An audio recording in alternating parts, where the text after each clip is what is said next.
जय हिंद प्यारे बच्चों, सुप्रभात सभी को। प्यारे बच्चों, पिछला जो टॉपिक चल रहा था आप लोगों का, जिसमें आप लोगों को बता रहे थे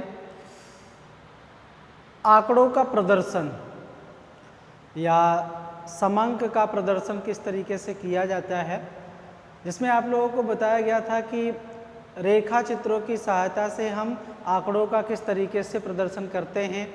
उसमें सबसे पहले रेखा चित्रण क्या होता है वो बताया गया था। उसके बाद उसकी कुछ परिभाषाओं को लिया था हमने, उसके विशेषताएं क्या होती हैं, उसके गुण क्या होते हैं, उसके दोष क्या होते हैं। फिर रेखा चित्रण का संरचना किस तरीके से बनता है वो भी आप लोगों के सामने रखा गया था। पूरे चतुर्थांश को बताया गया था कि प्रथम चतुर्थांश में x का मान क्या होता है, y का मान क्या होता है, द्वितीय चतुर्थांश में x और y का मान क्या होता है, तृतीय चतुर्थांश में x y का मान क्या होता है, और चतुर्थ चतुर्थांश में x और y का मान क्या होता है। ये पूरा बताया गया था।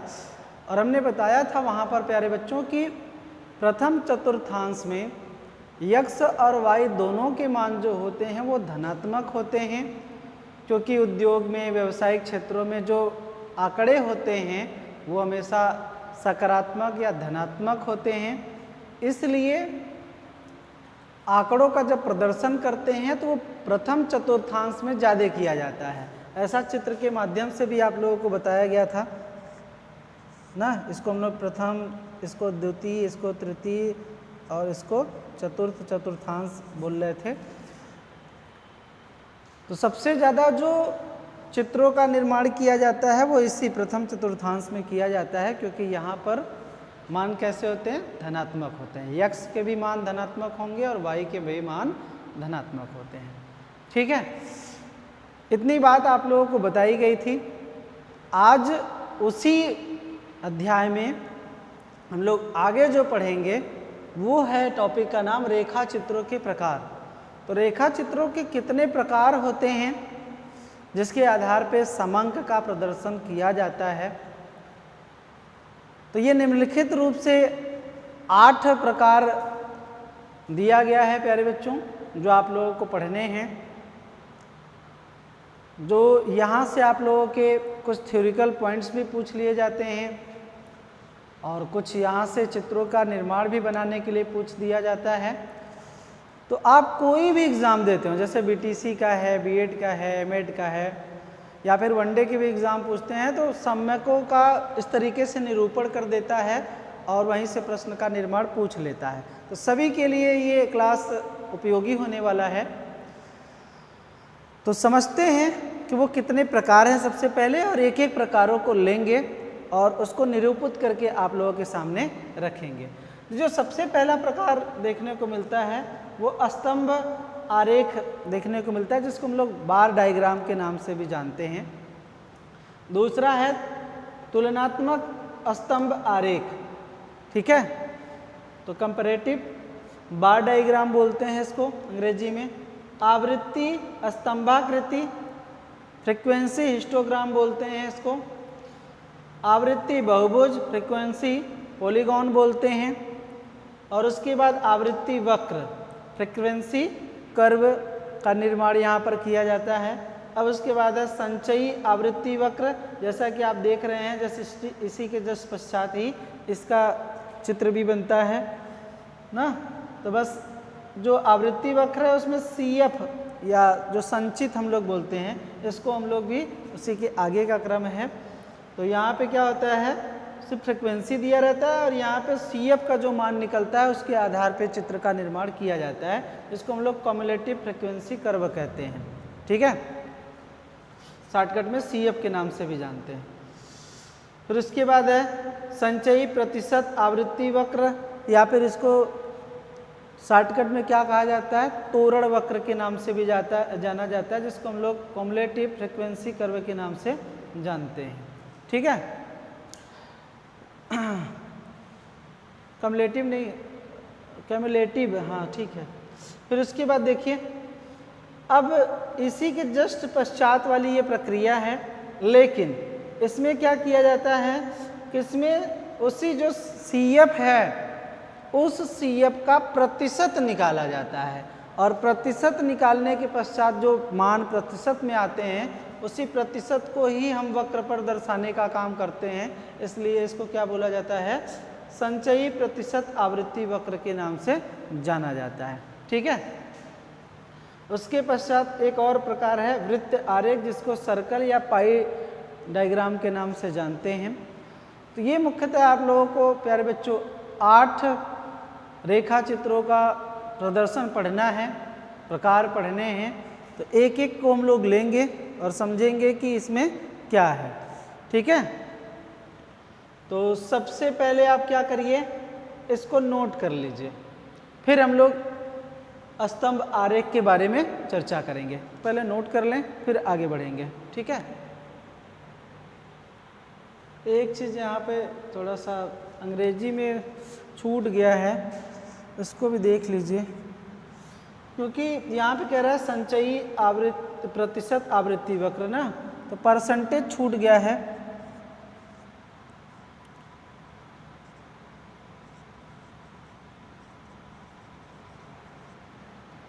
ठीक है। तो क्योंकि यहाँ पे प्रतिशत है ना, तो प्रतिशत यहाँ भी रहेगा, कम्युलेटिव परसेंटेज फ्रीक्वेंसी कर्व। ठीक, तब न जा करके संचयी प्रतिशत आवृत्ति होगा। तो इसको नोट कर लें, सही सही नोट करिएगा, नहीं तो गलती हो जाएगी तो बाद में आप लोग समस्या होगी, तो इसलिए सही सही नोट कर लें। तो सबसे पहले स्तंभ आरेख को समझते हैं प्यारे बच्चों। ठीक है, पाई डायग्राम को। तो स्तंभ आरेख पर जैसे ये आंकड़ा दिया है उसी तरीके से कोई भी आंकड़े जब होते हैं उनको दंड या कह सकते हैं स्तंभ के रूप में जब प्रदर्शित किया जाता है तो उसी को हम क्या कहते हैं, स्तंभ आरेख कहते हैं। और जो ये स्तंभ बनता है, स्तंभ मतलब कह सकते हैं कि इस तरीके का पिलर है ना, तो ये जो स्तंभ बनता है इसमें उस स्तंभ की जो चौड़ाई होती है वो समान होती है। तो मान लीजिए हमने ये स्तंभ बनाया, ठीक, तो इन दोनों की जो चौड़ाई है वो क्या है, समान है। तो यहाँ पर उन्हीं आंकड़ों को दर्शाया जाता है, स्तंभ के माध्यम से प्रदर्शित किया जाता है। और वो कौन से आंकड़े होते हैं, जैसे कि विद्यार्थियों की सफलता असफलता के आंकड़े, लड़के और लड़कियों का अनुपात के आंकड़े,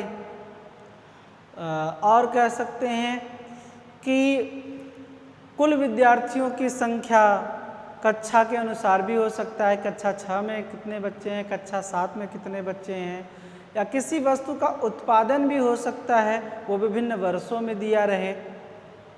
तो इन्हीं सब समक या आंकड़ों को स्तंभ आरेख के माध्यम से प्रदर्शित करने का काम किया जाता है, जिसमें दो वस्तुओं या दो आंकड़ों के बीच तुलनात्मक एक अध्ययन प्रस्तुत किया जा सकता है।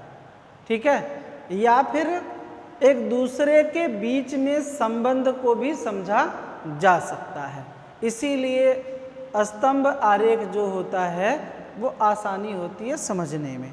तो इसको एक उदाहरण की सहायता से समझते हैं और जानने का प्रयास करते हैं कि यह स्तंभ आरेख है क्या।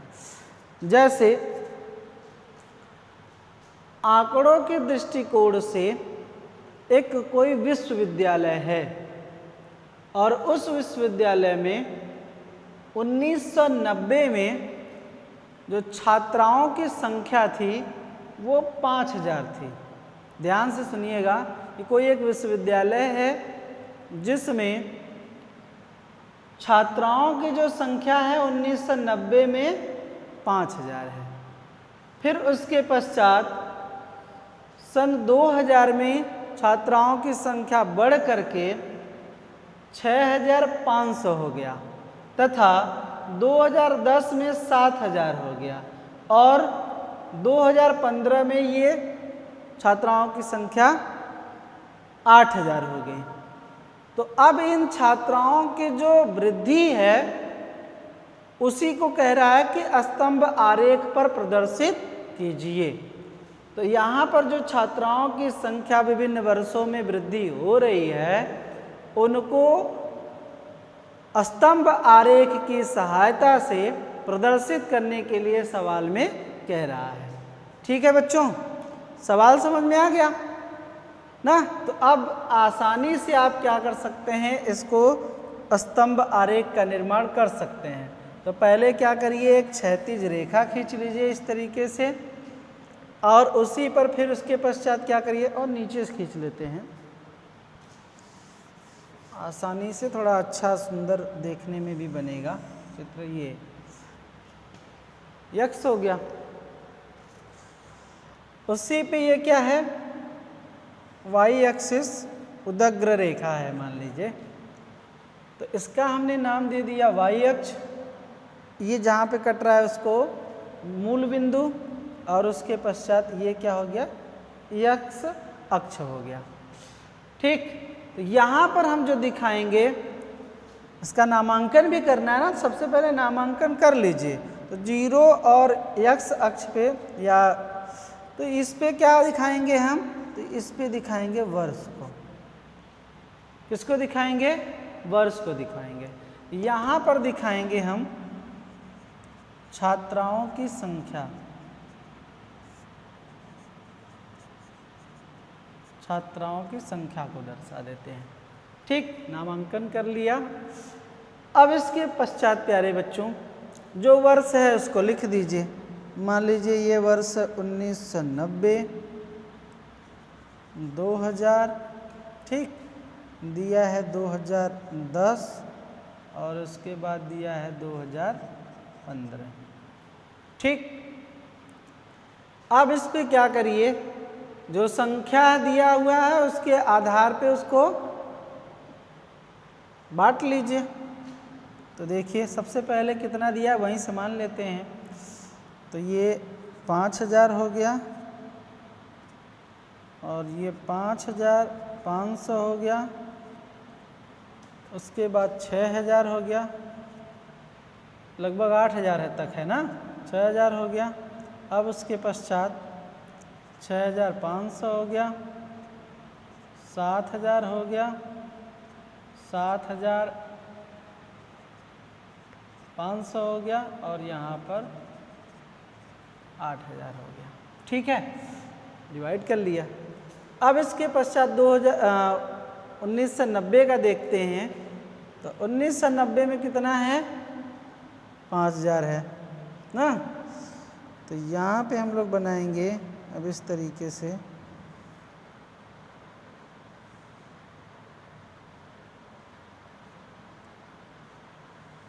ये चित्र बन गया। ठीक, अब उसके पश्चात देखिए 2000 में कितना है, 6500 है। 6500 कहाँ दिख रहा है, ये यहाँ दिख रहा है। अब उसके पश्चात आप चाहें तो मिला के भी लिख सकते हैं, क्योंकि दंड में ऐसा कुछ बोला नहीं है। तो आप यहीं पे इसको समान रूप से, बस इसकी चौड़ाई समान होनी चाहिए। थोड़ा सा ये मोटा लग रहा है तो इसको और पतला कर लीजिए। ठीक, ये हो गया। अब उसके पश्चात कितना कह रहा है, 2010 में कितना है, ये 7000 है। 2010 में देखिए 7000, इसी के जस्ट ऊपर 500 और बढ़ जाएगा तो 7000 हो जाएगा।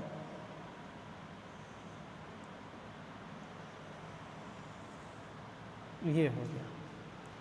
अब उसके पश्चात 2015 में कितना कह रहा है, 8000 है। 8000 एकदम 1000 और बढ़ जाएगा।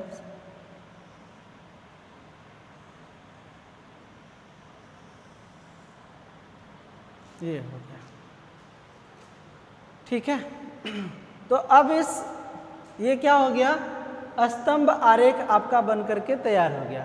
अब इस स्तंभ आरेख से आप आसानी से क्या कर सकते हैं, पहचान सकते हैं कि 1990 में कितना है, वो 5000 है। 2000 में कितना है, तो 6500 है ना। 2010 में कितना है, 7000 है। 2015 में कितना है, वो 8000 है। इस चित्र की सहायता से आप आसानी से देख पा रहे हैं कि छात्रों की या छात्राओं की संख्या कितनी है। ये थोड़ा सा बस मोटा लग रहा है, तो इसको इस तरीके से इतना बना लीजिए। तो यही क्या कहलाएगा आपका, इसको ऐसे नामांकन कर दीजिए, तो ये हो जाएगा स्तंभ आरेख। जो बन के तैयार होगा उसी को हम क्या कहेंगे, स्तंभ आरेख कहेंगे प्यारे बच्चों। ठीक है, बन गया आपका। तो इसी तरीके से कहीं ना कहीं बार डायग्राम का निर्माण होगा। अब विभिन्न देखिए वर्षों में आपका ये तुलनात्मक अध्ययन भी कर सकते हैं कि कितना वृद्धि हुआ। अगर आपसे पूछा जाए कि सर्वाधिक वृद्धि जो है किस वर्ष हुआ है, तो देख लीजिए आपका जो 1990 में इतना है और इसमें इतना है, तो सर्वाधिक जो वृद्धि देखने को मिल रही है वो इस वर्ष में देखने को मिल रही है ना।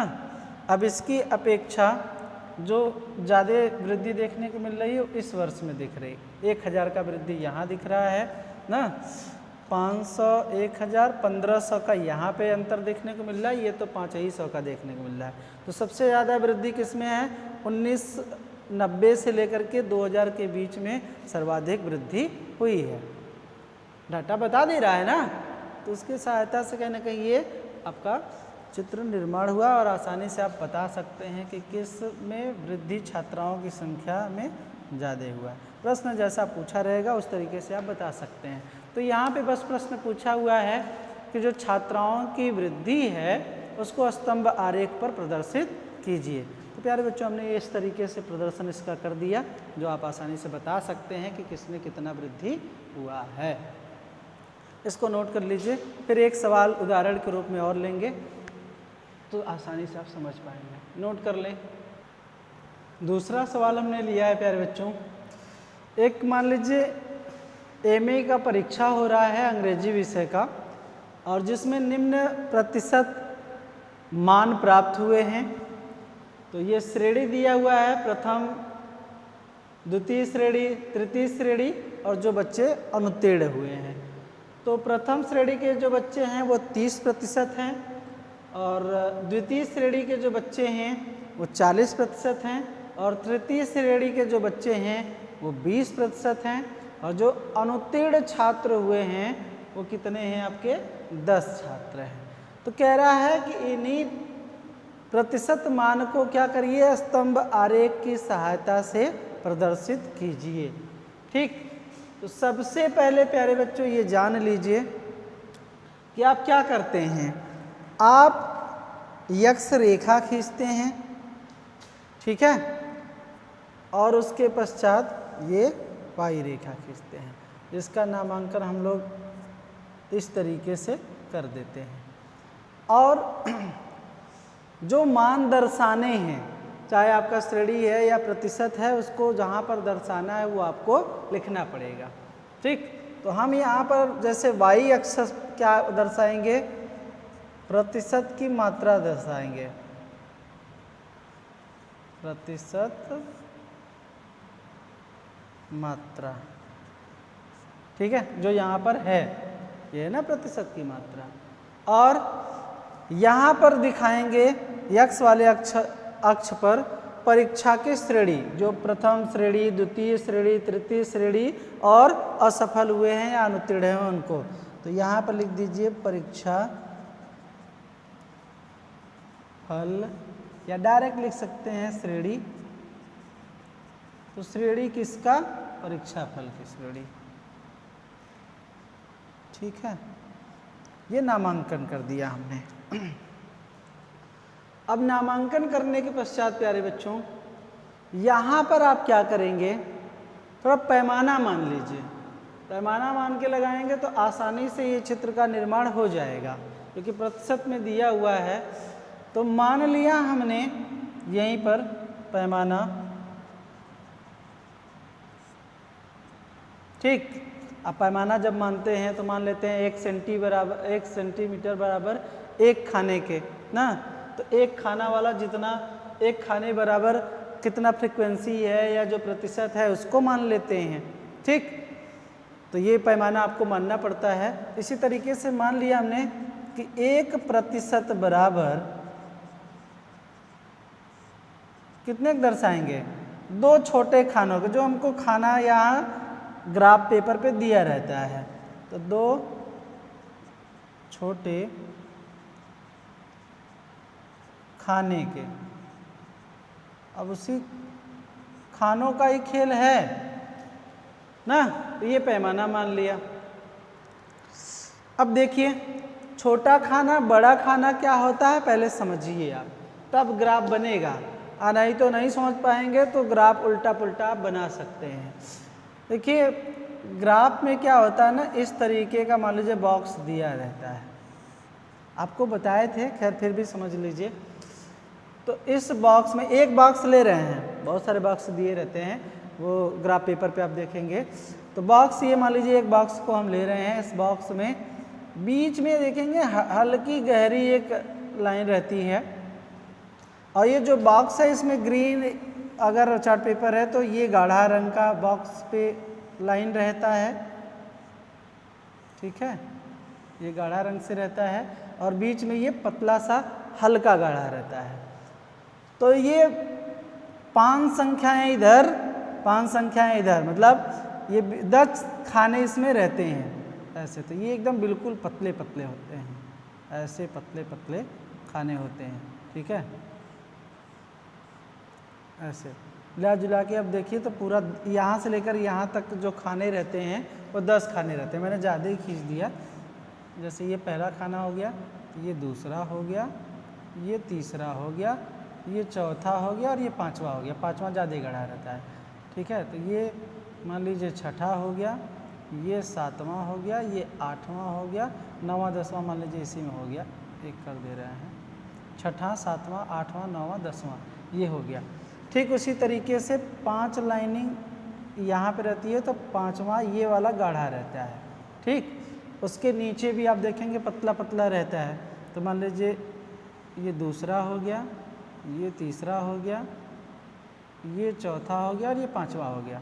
तो ये 6ठा हो गया, ये 7वां हो गया, ये 8वां हो गया, और 9वां हो गया, ठीक बात। तो ये बीच वाला क्या रहता है, 5 वाला थोड़ा सा गाढ़ा रहता है, ये 10 वाला गाढ़ा रहता है, ये पहला वाला गाढ़ा रहता है, ऐसा मान लीजिए एक बात है, ठीक। तो हमने माना क्या है कि 1% बराबर 2 छोटे खाने के। तो छोटा खाना कौन, ये वाला, ठीक है। तो पहला और दूसरा ये खाना आपका हो गया छोटा वाला, इसी को दर्शा रहा है। अब इस तरीके से अगर आप छोटा खाना इसको मानेंगे तो यही कह रहा है कि अब हमने मान लिया 1% बराबर 2 खाने के, तो 2 खाना, ठीक है। तो यहाँ पर आपको दिखाना कितना है, 30 40 20 10 ऐसे खाने दिखाने हैं। तो आप गिन लीजिए, जैसे 1% का, तो मान लीजिए ये इतना है 2 खाने, तो इसका मतलब कितना जाएगा, तो 1 2 खाने का है ना, तो ये 2 आपका, फिर 3 4 ऐसे करते हुए तो आपका चला जाएगा, अगर 30 है तो उसके अकॉर्डिंग आपका ऊपर चला जाएगा, ठीक है। तो अब ये ध्यान रखिएगा कि यही 2 खाना मान लीजिए यहाँ से स्टार्ट कर रहा है ना, तो फिर उसके बाद 2 खाने का गैप यहाँ भी रहेगा, उसके बाद दूसरा ग्राफ बनेगा, चित्र बनेगा, फिर उसके पश्चात 2 खाने छोड़ करके फिर ग्राफ बनेगा। तो ऐसे ऊपर भी, ठीक है, क्योंकि 1% बराबर 2 खाने का माना है, तो 2 खाना यहाँ होगा। तो उसी तरीके से यहाँ होगा, 2 खाना यहाँ होगा, तो 2 खाना का छोटा छोटा खाने वाले का ही हम लोग ले रहे हैं। बात समझ में आया। तो ये पूरा एक बड़ा बॉक्स होता है और उसके अंदर ये छोटे छोटे बॉक्स होते हैं, इसी को हम लोग छोटा खाना कह रहे हैं। इतनी बात समझ में आया। अगर आप लोगों के पास ग्राफ पेपर होगा तो उस पर आप आसानी से समझ सकते हैं, ठीक है बच्चों। तो अब चित्र बना लेते हैं। अब आप लोग खाने समझ गए तो अब चित्र आसानी से बन जाएगा ना। तो अब मान लीजिए हम लोगों ने क्या किया है, जो मान है उसको 10-10 के अंतर पे डिवाइड कर लेते हैं। तो पहले यहाँ से कर लेते हैं, 10 हो गया, 20 हो गया, 30 हो गया, 40 हो गया, ये 50 हो गया, जहाँ तक मान है आपका वहाँ तक हमने रख लिया। 40 तक है तो एक एक्स्ट्रा रख ले रहे हैं 50 तक। अब उसके बाद क्योंकि हमको प्रतिशत का मात्रा जो है इसी पे दर्शाना है, किस पे, हमने वाई एक्सिस पे माना हुआ है, प्रतिशत की मात्रा हम इस पे दर्शाएंगे, और परीक्षा फल की श्रेणी किस पे दर्शाएंगे, ये एक्स पे। तो यहाँ पे हम परीक्षा फल की श्रेणी जो दर्शा रहे हैं, मान लीजिए प्रथम हो गया, यहाँ पे आपका कितना हो गया, द्वितीय हो गया, यहाँ पे क्या हो गया, तृतीय हो गया, ठीक, और उसके बाद ये हो गया अनुत्तीर्ण हो गया।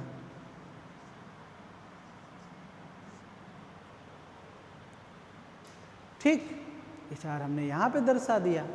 तो अब देखिए कह रहा प्रथम श्रेणी के लिए, तो प्रथम श्रेणी के लिए कितना है, 30% है। 30 कहाँ पे, यहाँ पे है, क्योंकि हमने मान लिया है कि 1% बराबर 2 खाने के ना। अब यहाँ पे 10%, 20%, 30% ना, तो यहाँ पे पहुँचेगा। तो यहाँ पे हमने क्या किया, इस तरीके से चित्र का निर्माण कर लिया। अब 2 खाना माने तो इसका मतलब 2 खाना हम छोड़ेंगे भी, यहाँ बीच में 2 खाने का गैप रहना चाहिए। 2 खाने का क्योंकि यहाँ पे हमने खाना नहीं खींचा हुआ है, तो इसलिए आप लोगों को लग रहा होगा कहाँ खाना है, तो ये इतना अंदाजन छोड़ दीजिए, मान लीजिए 2 खाना इतना आएगा, ठीक है, छोड़ दिया उतना गैप।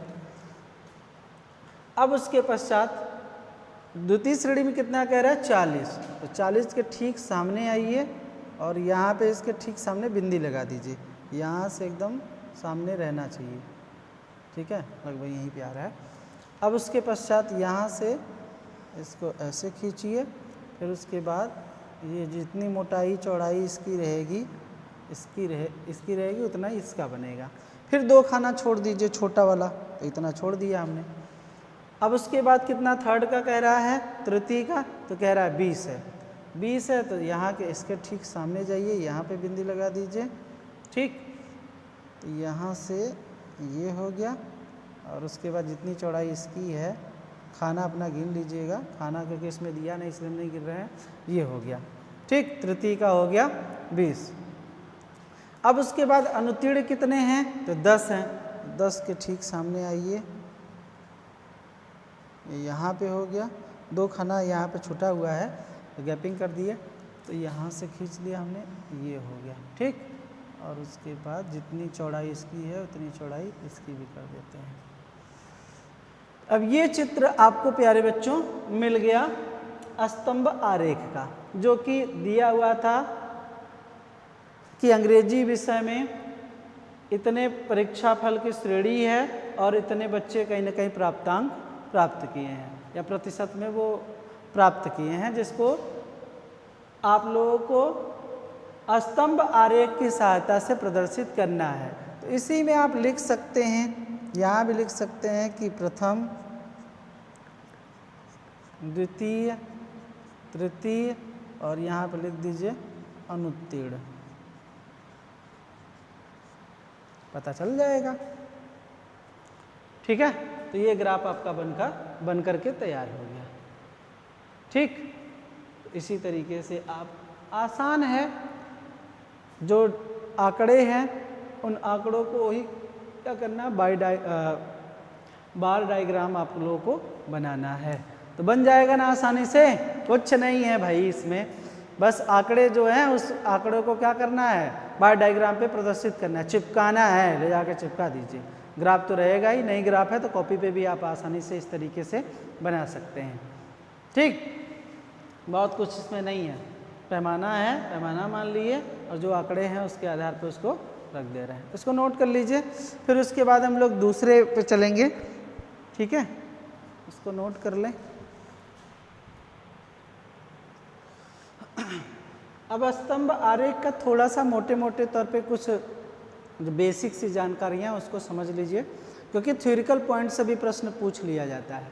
तो सबसे पहले आप समझ लीजिए कि इसका उपयोग क्या है,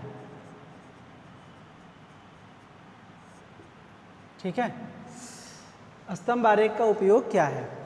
तो पहला जो उपयोग समझ में आता है प्यारे बच्चों इसके अंतर्गत, वो ये उपयोग है कि अगर किसी भी आंकड़ों को सरलता से समझना है तो स्तंभ आरेख की सहायता से आप आसानी से समझ सकते हैं। दूसरा जो उपयोग समझ में आता है वो ये है कि अगर आंकड़ों में तुलनात्मक अध्ययन आपको करना है तब भी इसका उपयोग किया जाता है, आसानी से आप समझ सकते हैं। ठीक है। और स्तंभ आरेख जो होता है उस आरेख में आप देखे होंगे कि वर्गीकरण करना बहुत आसान हो जाता है। ठीक है। तो स्तंभ आरेख का उपयोग अगर आप देखेंगे प्यारे बच्चों तो आसानी से किया जा सकता है या इन आंकड़ों के आधार पर आसानी से किया जाता है। ठीक। इसी के साथ साथ अगर मैं गुण की बात करूं